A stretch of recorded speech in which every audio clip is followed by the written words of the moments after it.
जो आपके अंदर एक पाकिस्तान और खासकर मुसलमानों को लेके जो एक एनिमोसिटी का भाव है, जो हेट्रेड है, उसकी वजह से आपने पाकिस्तान को अमेरिका का डार्लिंग बना दिया है। नहीं है, लेकिन हमारा कोई दोस्त तो हो जिसके बलबूते खड़े हो जाए हम तन के।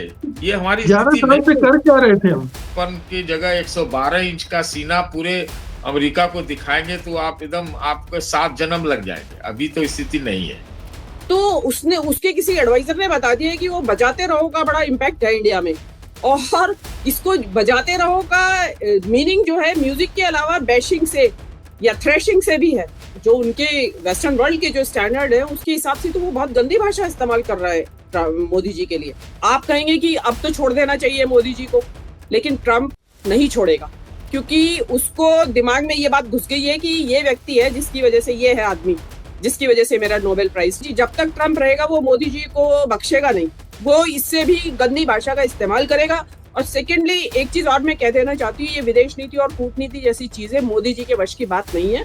ताइवान भी गया, वहाँ हांगकांग, चाइना, साउथ कोरिया, फिर यहाँ श्रीलंका में हूँ, हर जगह इट अपीयर्स दैट हम ग्लोबल साउथ के लीडर तो जब हों जब हमें अपने पड़ोसी भी लीडर मानते हो। अपना बता दीजिए कौन से छोटे छोटे देश हैं, कौन सा लीडर मानता है हमें? श्रीलंका मानता है, नेपाल मानता है, बर्मा मानता है, बांग्लादेश मानता है, पाकिस्तान तो मानता ही नहीं। छोटे छोटे देश भी खड़े हो रहे हैं। कोलंबिया के बारे में एक कमेंट किया, कोलंबिया के राष्ट्रपति पेट्रो ने कहा आ जाओ निपट लेते। कनाडा खड़ा हुआ, मैक्सिको खड़ा हुआ, तमाम देश खड़े हुए। कम से कम जवाब देते तो बनना चाहिए भाई। आपकी अपनी प्रतिष्ठा जो है नहीं है वो दूसरी बात।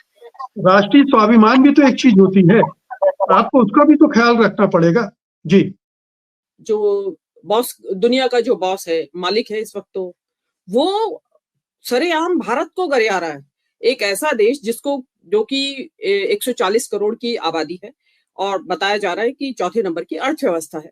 तो ऐसा क्या हो गया है इस देश की विदेश नीति में, इस देश की कूटनीति में, कि ट्रम्प जो है वो, मतलब ट्रम्प के जो उनके वेस्टर्न वर्ल्ड के जो स्टैंडर्ड है उसके हिसाब से तो वो बहुत गंदी भाषा इस्तेमाल कर रहा है मोदी जी के लिए। हमारे लिए प्रोबेबली शायद हमारे इंडियन स्टैंडर्ड्स के हिसाब से तो बड़ी शिष्ट भाषा है जो उसने कहा है। कुछ ऐसा कुछ गाली वाली तो नहीं दी भाई उसने, लेकिन वो एक as a head of state, वो एक दूसरे हेड ऑफ स्टेट के लिए इतने मिमिक्री करना उसकी, जैसा अभी कहा कि वो मिमिक्री करना, ये एक नया उसने तरीका निकाला। मुझे ऐसा लगता है कि ऑन ए लाइटर नोट, कि मुझे ऐसा लगता है कि उसने, ये इंडिया का एक एफएम चैनल है उसमें है, उसकी टैगलाइन है बजाते रहो। तो उसने, उसके किसी एडवाइजर ने बता दिया कि वो बजाते रहो का बड़ा इम्पैक्ट है इंडिया में, और इसको बजाते रहो का मीनिंग जो है म्यूजिक के अलावा बैशिंग से या थ्रेशिंग से भी है, कि थ्रेश करो इसको, जितना जितना थ्रेश करोगे उतना इसको चोट पहुंचेगी। और देखिए अब जो क्यों बजा रहा है मोदी जी को वो ट्रम्प, ये बात समझने वाली बात, इसको हमें समझना पड़ेगा कि भाई क्यों बजा रहा है। पहले हमें लगा कि शायद टैरिफ्स की वजह से बजा रहा है, कि वो चाहता है कि इंडिया जो है हमारे जो रास्ते खोले, दरवाजे खोले हमारे जो प्रोडक्ट्स है उनके लिए, और अपने टैरिफ्स घटाए जो अपने यहाँ एक्सपोर्ट कर रहा है। लेकिन उसमें चलता रहा, रस्साकशी चल रही थी, क्योंकि जिस तरीके की रस्साकशी चल रही है उसमें मुझे तो लगता नहीं है कोई डील फाइनल होगी। ट्रम्प को अब बिल्कुल चिंता नहीं है इंडिया की तरफ से, तो वो जो डील उसकी, वो भी तब भी चिंता नहीं, परेशानी उसकी चैन नहीं पड़ा है। तो अब क्या कारण है जिसकी वजह से वो, मैं तो देखिए, मैं तो प्योरली साइकी के ऊपर बात करती हूँ। ट्रम्प को जो है बेचैनी है सीज फायर को, जो मोदी जी ने एक्सेप्ट नहीं किया है, ये पब्लिकली उन्होंने एक्सेप्ट नहीं किया कि यस ट्रम्प ने सीज फायर कराया था और उसकी वजह से उसका नोबेल प्राइज रह गया मिलते मिलते। अब वो नोबेल प्राइज चला गया, अब वो नॉमिनेशन का भी टाइम चला गया। लेकिन ट्रम्प, आप कहेंगे कि अब तो छोड़ देना चाहिए मोदी जी को, लेकिन ट्रम्प नहीं छोड़ेगा, क्योंकि उसको दिमाग में ये बात घुस गई है कि ये व्यक्ति है जिसकी वजह से, ये है आदमी जिसकी वजह से मेरा नोबेल प्राइज रह गया। क्योंकि अगर मोदी जी हाँ भर देते तो देखिए, वो ये कह रहा था कि मैंने एक न्यूक्लियर वॉर रुकवा दिया है एक दुनिया के एक हिस्से में, पता नहीं कितनी लाखों जान जाती। तो उसमें एक पार्टी तो मान रही है कि हाँ रुकवा दिया है, लेकिन जो अफेक्टेड पार्टी है, जो वॉरिंग फैक्शंस है, उसमें दूसरा नहीं मान रहा है कि आपने रुकवाया है। तो अब मोदी जी ने जो ये ब्लंडर की है, जो ब्लंडर उन्होंने आप कहेंगे कैसे? देखिए, किसी ने तो करवाया है सीज फायर, ऐसे अचानक से तो नहीं हो जाता कि 10 तारीख को आप जी पूरा सवार है पाकिस्तान के कंधे पे और वो फिर आप अचानक आ जाते हो और ट्रम्प खबर देता है दुनिया को कि भाई आप हमने सीज फायर करा दिया है। तो उस चीज को आपने रिकॉग्नाइज नहीं किया और वो टीस उसको हमेशा रहेगी। अब ये मोदी जी, जब तक ट्रम्प रहेगा वो मोदी जी को बख्शेगा नहीं, वो इससे भी गंदी भाषा का इस्तेमाल करेगा। और सेकेंडली एक चीज और मैं कह देना चाहती हूँ, ये विदेश नीति और कूटनीति जैसी चीजें मोदी जी के वश की बात नहीं है। और जब ये प्रधानमंत्री बने भी थे या इनकी ख्वाहिशें भी थी, तो इनके दिमाग में विदेश नीति वाला हिस्सा नहीं था। उनको तो बस ये था कि एक सर्टेन सेक्शन ऑफ सोसाइटी को मुझे क्रश जी करना है। तो ये तो बिल्कुल इनके गले में बाद में आके पड़ गई ये चीजें और टोटल फेल्योर है। मैं तो ये कहती हूँ कि इस्तीफा दे देना चाहिए मोदी जी को। भारत की इससे ज्यादा बेइज्जती बर्दाश्त नहीं हो पाएगी पब्लिक से। जी, आप बहुत ज्यादा उम्मीदें करने लगती हैं बहुत जल्दी से।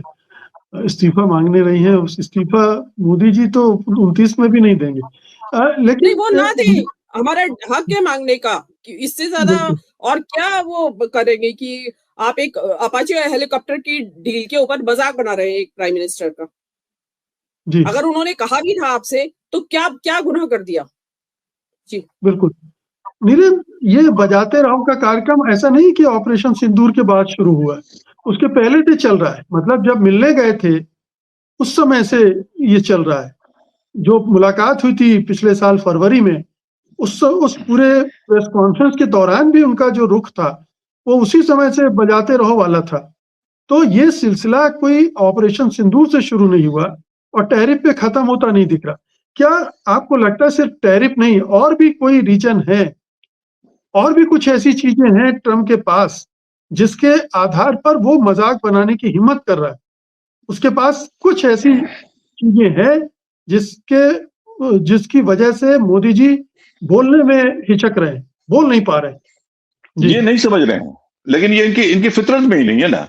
ये अमेरिका ट्रम्प के खिलाफ बोल ही नहीं सकते और पॉलिटिकल कारण है, जैसे सतीश जी ने बताया कि रूस आपके साथ नहीं है, चीन आपके साथ नहीं है, तो आपको ट्रम्प के साथ ही रहना, अमेरिका के साथ ही रहना, अपने कारण से भी और दोस्तों के कारण से भी। बिल्कुल। तो इसको हम लोग कायरता ही क्यों ना कहें ओंकारेश्वर जी। ये मतलब आप 145 करोड़ मुल्क के नेता हैं और बार बार पहले कहते रहे 56 इंच की छाती और आंखों में आंखें डालकर बात करने वाला नेता चाहिए इस देश को। वो नेता कहाँ है? ये नेता कौन है जो हमारा नेतृत्व कर रहा है? तो India has been strategically downgraded और खासतौर से ऑपरेशन सिंदूर के बाद sir I have travelled a lot in the last 2-3 महीने से। मैं ताइवान भी गया, वहाँ हांगकांग, चाइना, साउथ कोरिया, फिर यहाँ श्रीलंका में हूँ। हर जगह it appears that they are believing the Pakistani and US narrative more than India's, कि ट्रम्प ने बंद करवाया और Pakistan perform better than expected.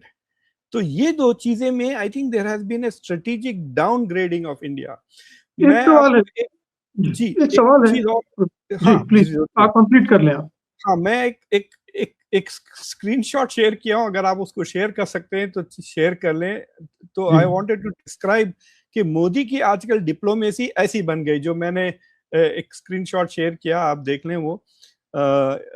तो देखिए, ये जो 3 साल से India is hosting a conference call voice of the global south, और इंडिया अपने आप को प्रमोट कर रहा है as voice of the global south. लेकिन आप देखें, या गाजा को ले लें या आप इस मुद्दे को भी ले लें जो वेनेजुएला का साथ हुआ है, it is an outright attack on the sovereignty of a global south nation, और प्राइम मिनिस्टर मोदी ने एक लफ्ज नहीं कहा। और फिर आप अगर किसी कंट्री का सेल्फ रिस्पेक्ट ही नहीं डिफेंड कर सकते हैं तो फिर आप वहां हैं क्यों? फिर तो मीनू जी की बात सही है कि आपको इस्तीफा देके हट जाना चाहिए।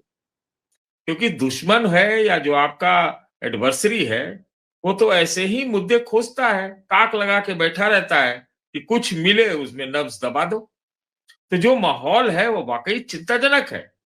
और अगर इसके बीच में जो सरकार की चुप्पी है अमेरिका से संबंधों में, अगर उससे कुछ वो निकाल रहे हो बीच का, लेकिन ये तो सोच भी नहीं सकते कि अमेरिका के साथ सामने तन के खड़े हो जाए, है ना?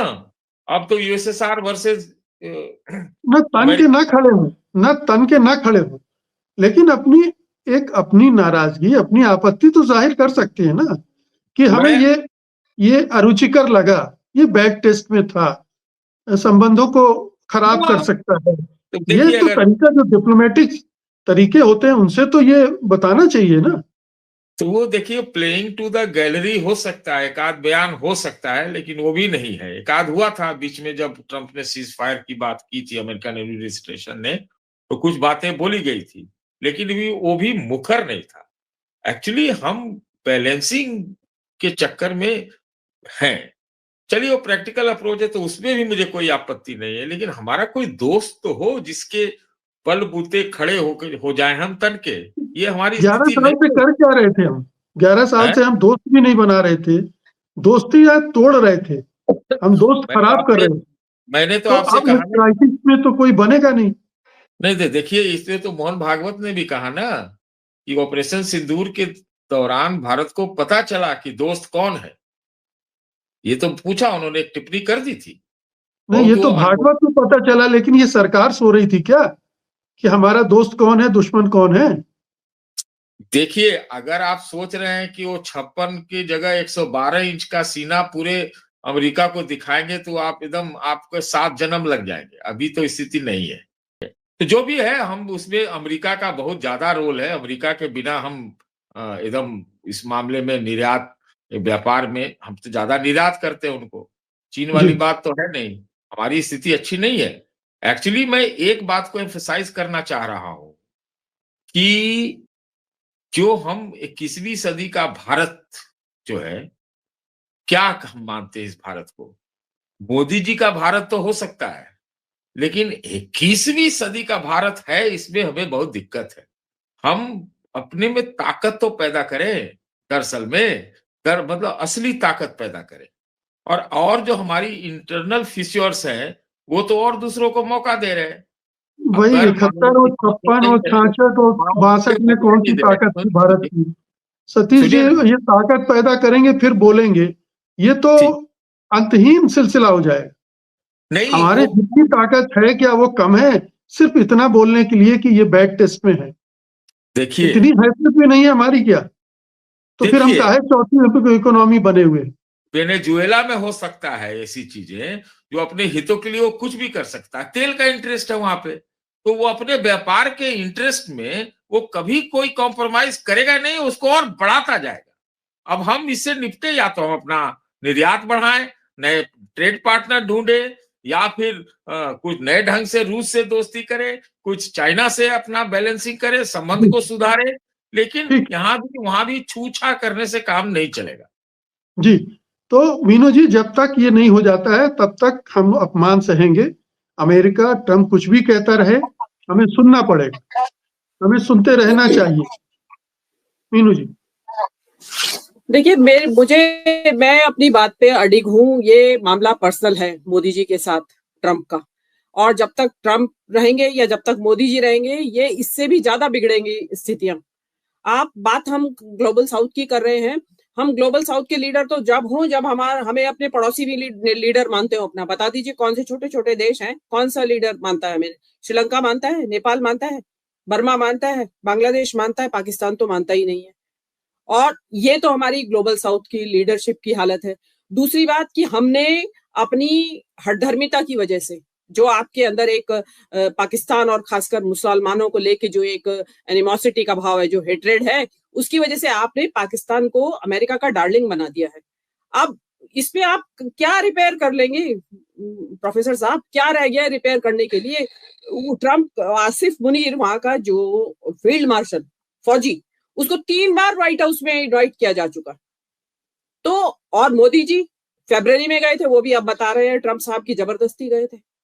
कितनी शर्म की बात है कि आपको वो ओपन प्लेटफॉर्म पे बता रहा है कि आपने जबरदस्ती उनका दरवाजा खटखटाया, मे आई कम इन, और उन्होंने कहा यस प्लीज। तो ये चीज, ये जो हमारी, इसमें तो कहीं रिपेयरिंग की बात ही नहीं। मैं फिर कह रही हूँ कि पर्सनल है मोदी जी के साथ में, मोदी जी से नहीं संभल रहा है ये जो विदेश नीति का जो मसला है। और ये विदेश नीति का मसला देखिए, इस वक्त तो ये रह गया है कि अमेरिका के साथ अगर आपकी विदेश नीति संभाल पा रहे हो तो आप एग्जिस्ट कर पाओगे, नहीं तो फिर किसी दिन आपका भी मधुरा हो जाएगा, क्योंकि जिस बदमाशी के ऊपर ट्रम्प उतरा हुआ है, मतलब जिसको कहते हैं ना दबंगई चल रही है पूरे दुनिया के अंदर, तो उसके लिए सॉवरेनिटी और ये इस तरह की चीजें तो मुझे तो कोई लग ही नहीं रहा है कि मोदी जी को वो उसको बर्दाश्त ही नहीं हो रहा है। डीप इनसाइड उसको लगता होगा कि मुझे बदलना है इस आदमी को।